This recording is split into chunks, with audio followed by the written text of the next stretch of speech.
আসসালামু আলাইকুম। দর্শক শুরু করছি Savlon twinkle baby diaper presence সুস্থ শিশু। আমি ডাক্তার নাইমা আছি আপনাদের সাথে এবং থাকবো অনুষ্ঠানের পুরোটা সময় জুড়ে।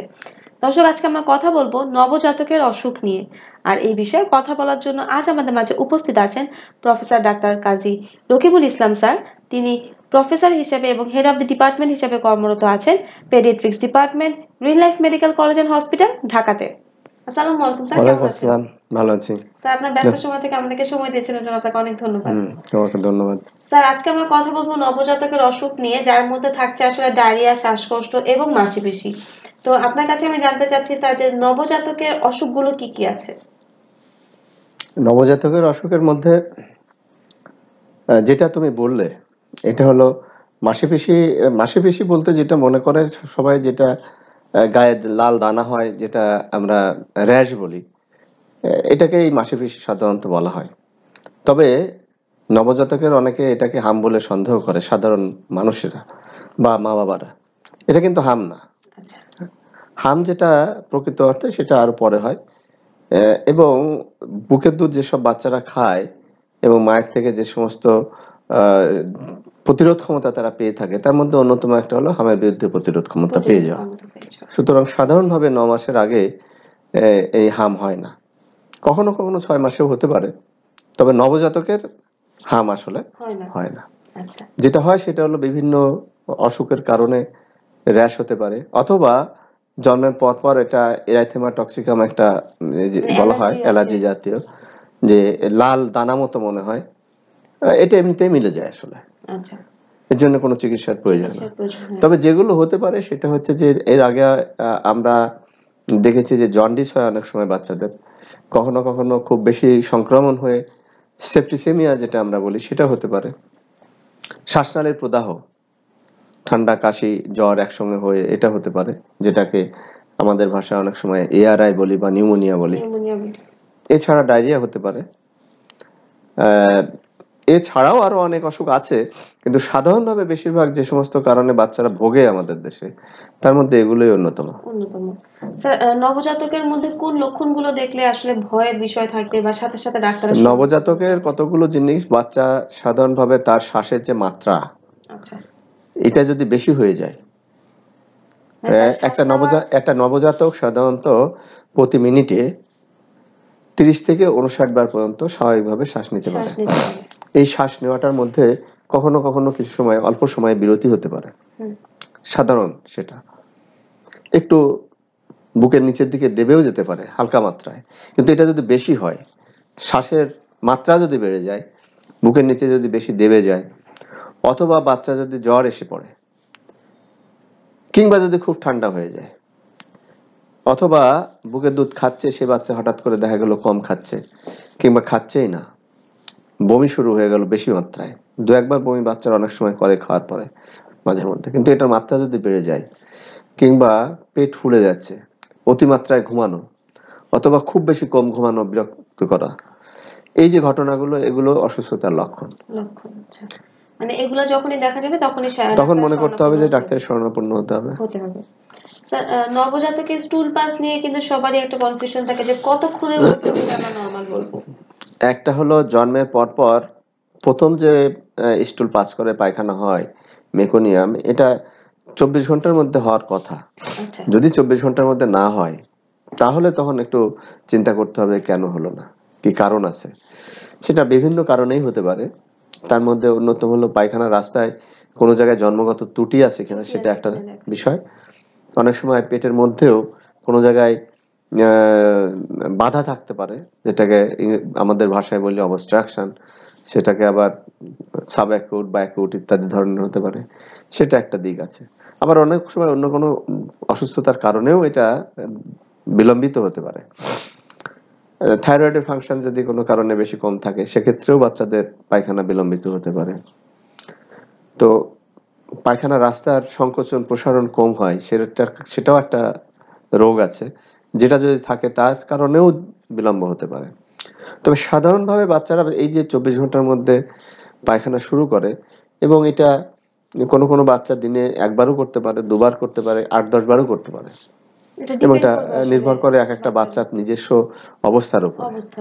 আচ্ছা, এটাকে নির্দিষ্ট একটা ছকে বলা যাবে না। স্যার আপনি বলছিলেন যে বাচ্চাদের থাইরয়েডের সমস্যা থাকতে পারে জন্মানোর পরে, তো এটা কি মায়ের থাকলেই সেই ক্ষেত্রে বাচ্চার হবে নাকি মায়ের না, বাচ্চার আলাদাভাবেই থাকে বেশিরভাগ ক্ষেত্রে। আচ্ছা, ঠিক আছে। স্যার ডায়রিয়ার সাথে আমরা আর কি ধরনের লক্ষণ দেখলে বুঝবো যে বাচ্চার এখন কোনো ভয়ের কারণ আছে বাচ্চার সাথে? এই যে যদি কাশি শুরু হয়ে যায়, বাচ্চা যদি জ্বর এসে পড়ে বেশি, নবজাতকের সাধারণভাবে শরীরের তাপমাত্রা যেটা আমরা স্বাভাবিক বলি সেটা হচ্ছে 97.5 থেকে 99 পর্যন্ত ডিগ্রি ফারেনহাইট। যদি এটা বেশি হয়ে যায় অথবা কমে যায়, দুটাই খারাপ।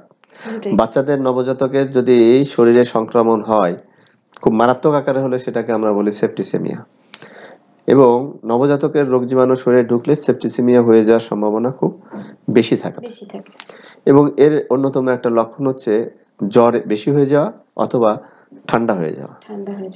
মানে টেম্পারেচারটা খুব ইম্পর্টেন্ট একটা ইম্পর্টেন্ট ইস্যু। এছাড়া একটু আগে আমি যে কথাগুলো বলেছি যে পেট ফুলে যাওয়া, বমি করা, কম খাওয়া বা না খাওয়া এবং পাতলা পায়খানাও বেশি করা ইত্যাদি সমস্তগুলোই একই সঙ্গে আসতে পারে। আবার একটা দুটো লক্ষণও হতে পারে। স্যার ডায়রিয়ার কি কি কারণ থাকতে পারে বাচ্চাদের ক্ষেত্রে? সাধারণভাবে বুকের দুধ যদি বাচ্চারা 6 মাস পর্যন্ত যে এক্সক্লুসিভ ব্রেস্ট ফিডিং, যেটা শুধুমাত্র বুকের দুধ খাওয়া, এই সমস্ত বাচ্চাদের ক্ষেত্রে ডায়রিয়া খুব একটা হয় না। আর হলেও এই সময়ে যে ডায়রিয়া হয় সাধারণত ভাইরাস দিয়ে হয় এবং ওই সাদা পায়খানা, গ্রিনিশ একটু পায়খানা এগুলো করতে পারে। সেক্ষেত্রে তেমন কোনো ওষুধেরও প্রয়োজন হয় না। বুকের দুধের পাশাপাশি যদি বেশি পায়খানা হয় তাহলে খাওয়ার স্যালাইন খেতে পারে। স্যার আমরা জানি যে 6 মাস পর্যন্ত শুধু এক্সক্লুসিভ ব্রেস্ট ফিডিং করবে, তো যদি কোনো বাচ্চার ডায়রিয়া হয় সেই ক্ষেত্রে কি এক্সক্লুসিভ ব্রেস্ট ফিডিং করবে? তবে ওখানে একটা কথা বলা আছে, চিকিৎসার প্রয়োজনে যদি কোনো ওষুধ দেওয়া লাগে সেটা দেওয়া যাবে বা দিতে হবে। মানে যদি স্যালাইনের প্রয়োজন হয় তাহলে সেটা মুখে খেতে পারবে। আচ্ছা স্যার, মারা কিন্তু অনেক সময় একটা কনফিউশন নিয়ে থাকে যে ডায়রিয়া হলে বুকের দুধ খাওয়ানো যাবে না বা ঠান্ডা লাগলে বুকের দুধ খাওয়ানো যাবে না। আসলে ঠান্ডা লাগলে, ডায়রিয়া হলে বুকের দুধ আরো বেশি বেশি খাওয়াতে হবে। কারণ এর ভিতরে যে প্রতিরোধ ক্ষমতাগুলো আছে সেটা পাবে। আর দুধের মধ্যে আমি যে পরিমাণ পানি থাকে সেটা ডায়রিয়া হলে শরীর থেকে তো পানি চলে যায়, সেটাও পূরণ করে। আচ্ছা, মানে তার পুরো ঘাটতিটাই মায়ের বুকের দুধ থেকেই পেতে পারে। এমন সময় কিছুই ভাল লাগে না, আড্ডা, শপিং, খেতে যাওয়া কিছুই ভাল লাগে না। পিরিয়ডের দিনগুলোতে পছন্দের বিষয়গুলো হয়ে ওঠে বিরক্তিকর। কারণটা আমরা বুঝি, তাই তোমার স্বস্তির জন্য এক্সট্রা কেয়ার নিয়ে পাশে আছে freedom sanitary napkin. Freedom sanitary napkin তোমাকে রিয়েলি বোঝে।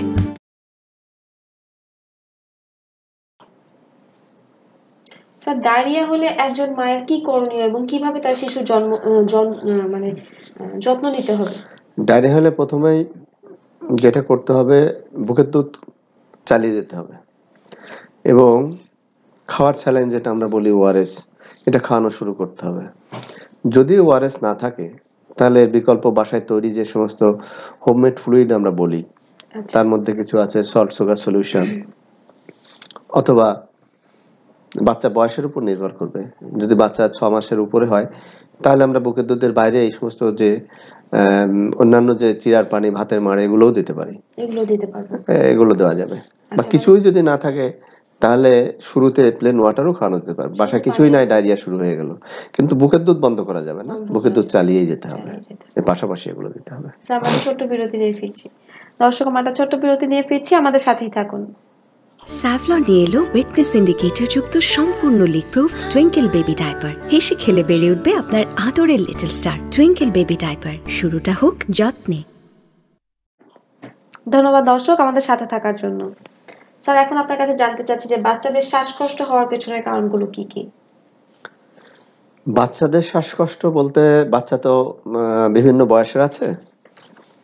একটা 1 বছর পর্যন্ত বাচ্চাদের বয়সের ক্ষেত্রে একরকম সমস্যা হয়, 2 বছর পর্যন্ত একরকম, আরো বয়স বাড়তে থাকে তখন অন্য ধরনের সমস্যা শুরু হয়। তো নবজাতকের যে শ্বাসকষ্ট সেগুলো যে কোনো রোগের কারণেই হতে পারে, শ্বাসনালীর প্রদাহের কারণেও হতে পারে। শ্বাসনালীর প্রদাহ বলতে সেখানে আমরা নিউমোনিয়া কি বুঝে থাকি। তবে এই বয়সের পরে যে 2 বছর বয়স পর্যন্ত বেশিরভাগ ক্ষেত্রে যেটা শ্বাসকষ্ট হয় সেটা একটা হয় সাধারণ কাশির সঙ্গে যদি অ্যালার্জি থাকে বা পারিবারিকভাবে অ্যালার্জির কোনো ঘটনা থাকে, সেসব বাচ্চাদের শ্বাসকষ্ট হয়। পরিবেশগত কারণে হয়। এই এই পরিবেশ মণ্ডলে যে সমস্ত ধূলিকণা আছে কিংবা অ্যালার্জি ঘটাতে পারে এরকম জীবাণু যেগুলো আছে, সেগুলোর সংস্পর্শে এসেও শ্বাসনালীতে এরকম শ্বাসকষ্ট হয়।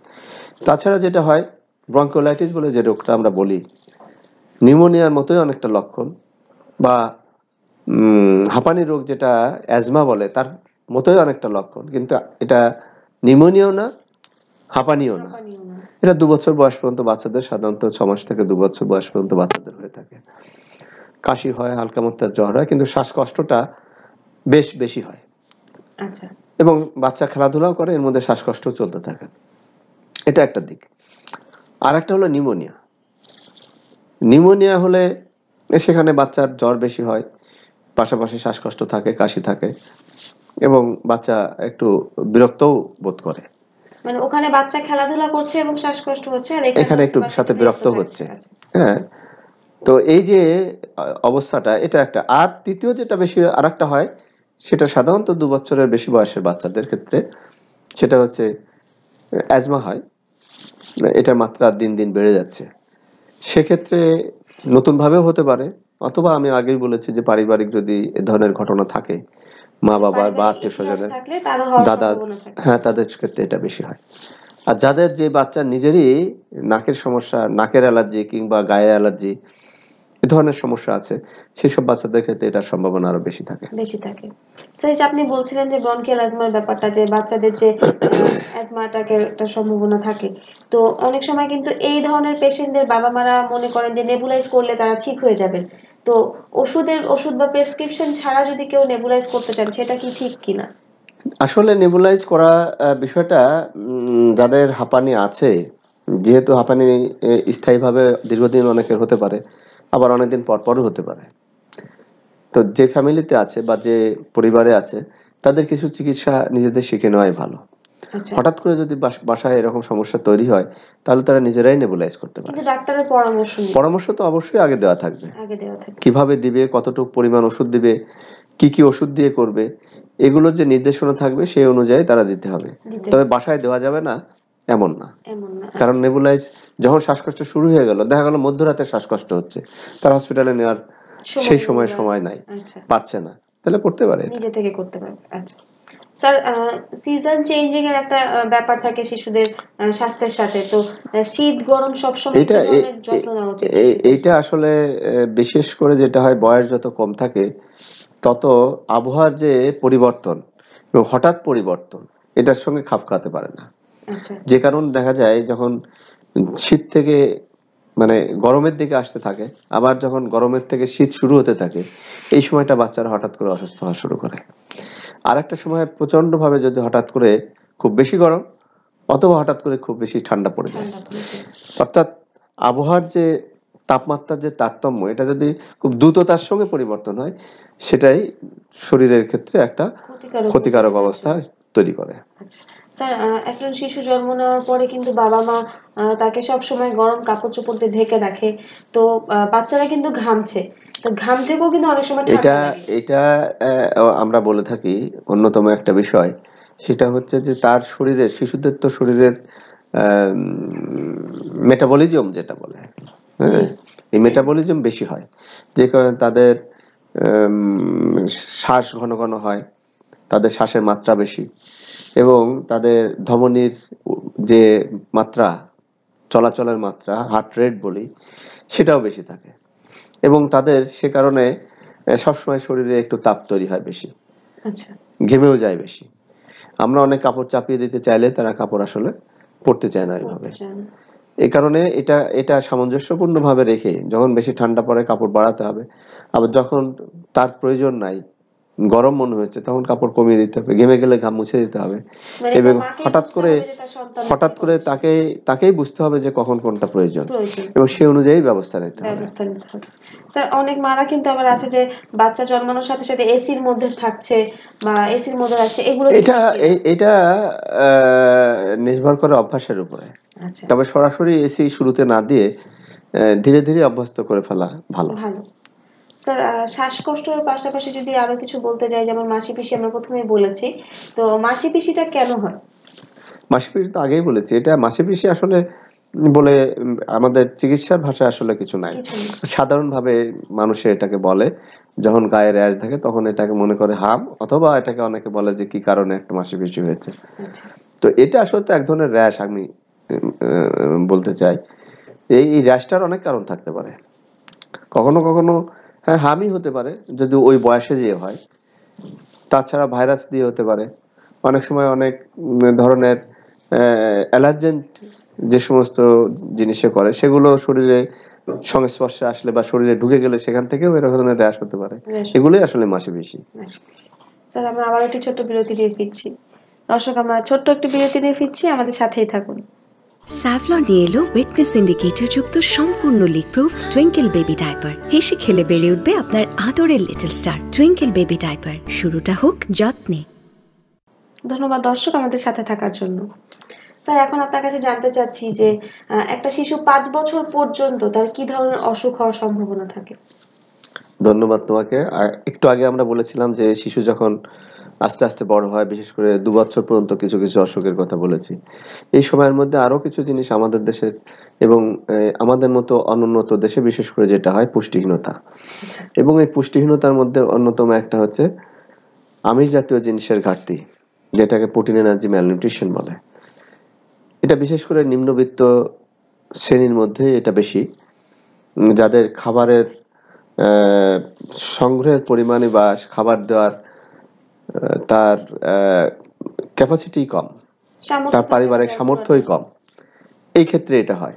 আবার অনেক ক্ষেত্রে আছে যে তার খাবার আছে অথবা কি ধরনের খাবার দিবে সেটার জ্ঞানেরও কিছু ঘাটতি আছে। অনেক সময় বিশেষ করে যেটা সময় হয়, এই যে আমরা 6 মাস পর্যন্ত শুধু বুকের দুধ দিতে বললাম, এরপরে যে বাড়তি খাবার দেওয়ার কথা, এই বাড়তি খাবারটা যেরকম দেওয়া উচিত সেভাবে না দিয়ে অনেক সময় দেখা যাচ্ছে যে বুকের দুধ খাচ্ছে না, তার পাশাপাশি অন্য দুধ, কৌটার দুধ দেওয়া হচ্ছে, কিন্তু এত পাতলা করে দেওয়া হচ্ছে যেটা আসলে পুষ্টির ক্ষেত্রে কোনো কাজ করছে না। সেটার ক্ষেত্রে তার পুষ্টির ঘাটতি পড়ে। এবং আবার অনেক সময় হয় এই যে বাড়তি দুধ দিচ্ছে অথবা অন্য খাবার যেগুলো তারা দিয়ে যাচ্ছে, সেটা এমন কোনো পাত্রে দেওয়া হচ্ছে, বোতলে দেওয়া হচ্ছে, যেখান থেকে জীবাণু পেটে ঢুকে তাদেরকে ডায়রিয়ায় আক্রান্ত করছে। এবং ডায়রিয়া যদি শুরু হয়, ডায়রিয়ার থেকে আবার পুষ্টিহীনতা হচ্ছে। এই পুষ্টিহীনতা ডায়রিয়া দুটো মিলে একটার থেকে আর একটা বারবার হতে থাকছে। এদের ক্ষেত্রে শরীরের প্রতিরোধ ক্ষমতা কমে আসে, তখন বিভিন্ন ধরনের রোগ এই ধরনের শিশুদের হতে পারে। তার মধ্যে আমি এই যে নিউমোনিয়া যেটা আগে বলা হলো, ডায়রিয়া বলা হলো, এর পাশাপাশি টিবি একটা মারাত্মক রোগ, যেটা যাদের পুষ্টির ঘাটতি পড়ে তাদেরই বেশি হয়, এবং যারা খুব বেশি জনবহুল জায়গায় থাকে, বস্তি এলাকায় থাকে, তাদের মধ্যে এই ধরনের সংক্রমণগুলো বেশি পাওয়া যায়। তাছাড়াও আমরা অন্যান্য পুষ্টির ঘাটতি, যেমন ভিটামিন এর ঘাটতি, কৃমির জনিত সমস্যা, এবং এই সমস্ত থেকে খাওয়ার পুষ্টির ঘাটতির কারণে অনেক সময় রক্তশূন্যতা দেখা দেয়। শিশুদের মধ্যে এই রক্তশূন্যতার পরিমাণও কিন্তু কম না, সেটাও একটা রোগ, যদি এটাকে আমরা অনেক সময় খুব একটা গুরুত্ব দিয়ে থাকি না, যে কারণে সরকারের থেকে প্রতি 6 মাস পর পর কৃমিনাশক বড়ি খাওয়ানো হয়, ভিটামিনের ঘাটতি যাতে না পড়ে ভিটামিন এ খাওয়ানো হয়। এগুলো শরীরের প্রতিরোধ করার জন্য খুবই প্রয়োজন। এর পাশাপাশি আমরা আরো কিছু রোগ দেখি, যেটার মধ্যে জন্ডিসও বাচ্চাদের হয় পরবর্তী বয়সে এসে, যেটাকে আমরা হেপাটাইটিস বলি, ভাইরাল হেপাটাইটিস।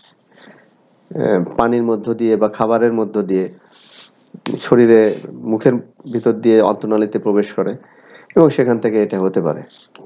তবে এর বাইরে অন্যান্য ধরনের জন্ডিস বা ইনফেকশন যেটা আমাদের দেশে বিভিন্ন সময় হয়ে থাকে, তার মধ্যে টাইফয়েড একটা অন্যতম। এবং শহর এলাকাতে বিশেষ করে আরো কিছু রোগ হয়। আবার ঢাকা শহরে বিশেষ করে এখন যেটা পাওয়া যাচ্ছে, বর্ষা আসার আগ দিয়ে এবং শীত আসা পর্যন্ত ডেঙ্গুর একটা ভয়াবহ মাত্রা, গতবার যেটা আমাদের এই গত সিজনে হলো, বেশ কিছু রোগী মৃত্যুবরণও করেছে, শিশু সহ। তো এই ধরনের রোগ, বিভিন্ন রোগ আমরা দেখতে পাচ্ছি। আর হাম তো অন্যতম একটা, যেটা কমে আসছে, তবে এখনো হচ্ছে, কখনো কখনো কোনো কোনো এলাকায় এটা প্রাদুর্ভাব ঘটছে। তো এই হাম যদি হয়, সেখান থেকে আবার হামের পার্শ্ব প্রতিক্রিয়া আরো কিছু সমস্যা হতে পারে। সেটার ক্ষেত্রে নিউমোনিয়া হতে পারে, টিবি হতে পারে ইত্যাদি, একটার থেকে আর একটা। এই সমস্ত কারণে আমাদের দেশে শিশুরা বড় সংখ্যক আক্রান্ত হচ্ছে এই সমস্ত রোগে, এবং তাদের এই রোগে আক্রান্ত হওয়ার কারণে পুষ্টিহীনতা হচ্ছে, পুষ্টিহীনতা হওয়ার কারণে আবার তাদের বৃদ্ধি কম হচ্ছে, এবং দেখা যাচ্ছে যে তাদের বৃদ্ধি কম হচ্ছে, কখনো কখনো বুদ্ধিমত্তা কমে যাচ্ছে এই জাতীয় সমস্যার কারণে। তো এগুলোতে আমাদেরকে সতর্ক থাকতে হবে, এবং এই জাতীয় সমস্যা যাতে না হয় সেভাবে জনগণকে সচেতন করতে হবে, এবং শিক্ষিতদের মধ্যেও খাবারের ব্যবস্থা সম্পর্কে, শিশুর প্রয়োজনীয় যে খাবার সে ব্যাপারে যথেষ্ট জ্ঞান এবং সচেতনতার প্রয়োজন রয়েছে। ধন্যবাদ স্যার, আশা করছি আমাদের দর্শক আপনার কথা থেকে অনেক উপকৃত হয়েছেন। ধন্যবাদ তোমাকে আজকের মতো। ধন্যবাদ স্যার। দর্শক, দেখতে দেখতে আজকে আমার অনুষ্ঠানের শেষ পর্যায়ে চলে এসেছি। সবাই ভালো থাকুন, সুস্থ থাকুন এবং নিয়মিত আমাদের ডক্টরের সাথেই থাকুন। আল্লাহ হাফেজ। স্যাভলন নিয়ে এলো ওয়েটনেস ইন্ডিকেটর যুক্ত সম্পূর্ণ leak proof twinkle baby diaper. হেসে খেলে বেড়ে উঠবে আপনার আদরের little star. Twinkle baby diaper, শুরুটা হোক যত্নে।